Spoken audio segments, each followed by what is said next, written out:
தமிழக வெற்றி கழகத்தின் செங்கல்பட்டு வடக்கு மாவட்ட தலைமை அலுவலகத்தை கழகத்தின் பொதுச் செயலாளர் புசி ஆனந்த் திறந்து வைத்தார்.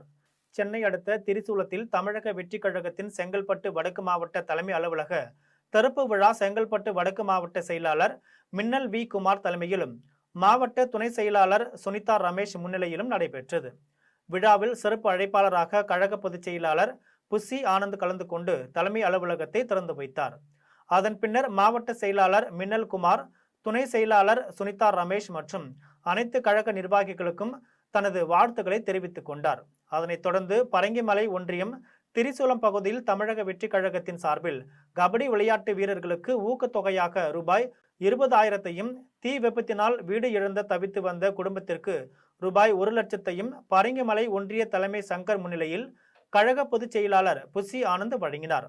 இதில் செங்கல்பட்டு வடக்கு மாவட்டத்திற்கு உட்பட்ட பல்லாவரம், அஸ்தினாபுரம், பம்மல், பொழிச்சலூர், அனகாபுத்தூர், பரங்கிமலை ஒன்றியம் பகுதி செயலாளர்கள், வட்டக்கழக செயலாளர்கள், மகளிர் அணியினர் என 1000க்கும் மேற்பட்டோர் கலந்து கொண்டனர். விழாவில் பங்கேற்ற அனைவருக்கும் அறுசுவை உணவு மாவட்ட கழகத்தின் சார்பில் வழங்கப்பட்டது.